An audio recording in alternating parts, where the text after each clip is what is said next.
U.S. President Donald Trump said on Thursday North Korea was blowing up 4 of its big test sites and that a process of total denuclearization has already started, but officials said there was no such evidence since a landmark summit last week. Trump said at a cabinet meeting in the White House that they've stopped the sending of missiles, including ballistic missiles. They're destroying their engine site.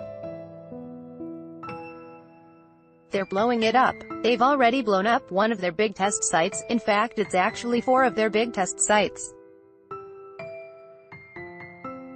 And the big thing is it will be a total denuclearization, which has already started taking place. It was not immediately clear which North Korean test sites Trump was referring to in U.S. Officials familiar with current intelligence on North Korea's nuclear and missile test sites said there was no evidence of new moves to dismantle any site since Trump met North Korean leader Kim Jong-un on June 12.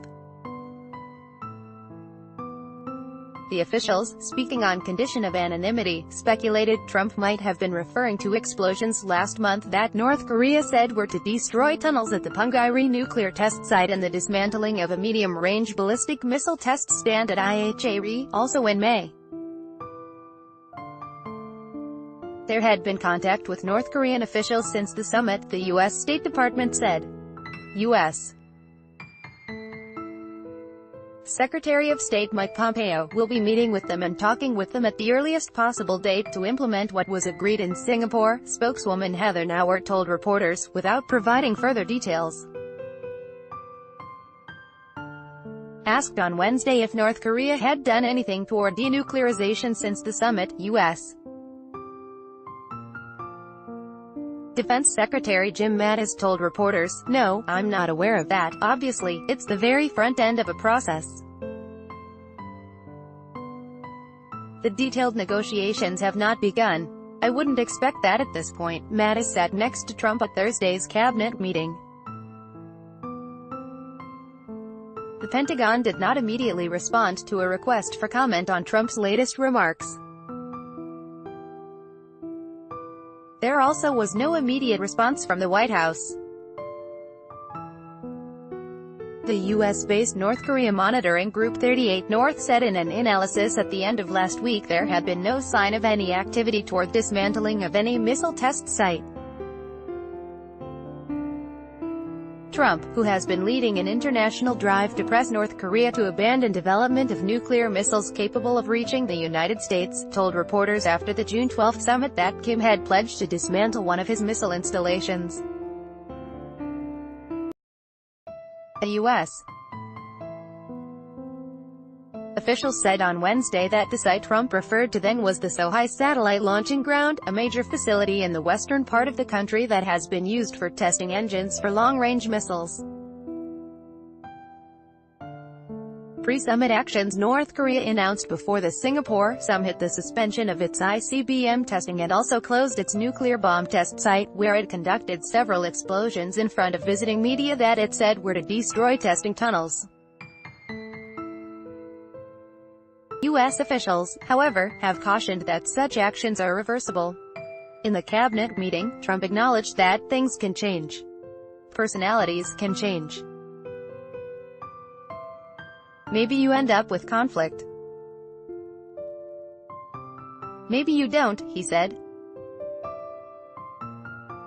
He said both he and Pompeo had established a very strong relationship with Kim that he thought would lead to tremendous success.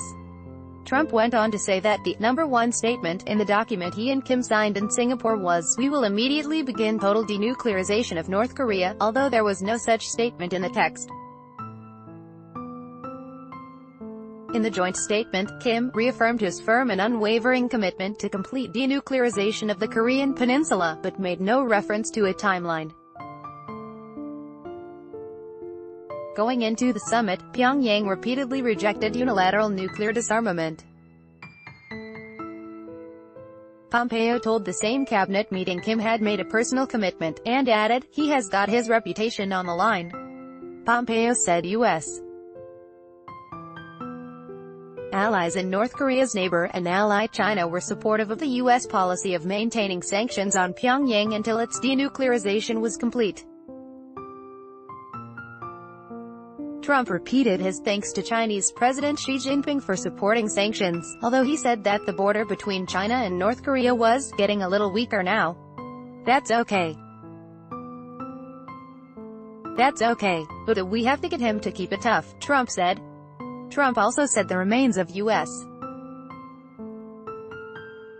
troops missing from the Korean War were in the process of being returned to the United States from North Korea, correcting a statement he made a day earlier. Trump said on Wednesday the remains of 200 American servicemen had already been sent back, following on from the agreement he reached with Kim in Singapore. Two U.S. officials, speaking on condition of anonymity, said that while North Korea was expected to return the remains of soldiers in coming days, they had not yet been returned. Reporting by Jim Oliphant, David Brunstrom, John Walcott, Idris Ali, Jeff Mason and Tim Uman in Washington. Editing by James Dalglish, Cynthia Osterman and Grant McCool.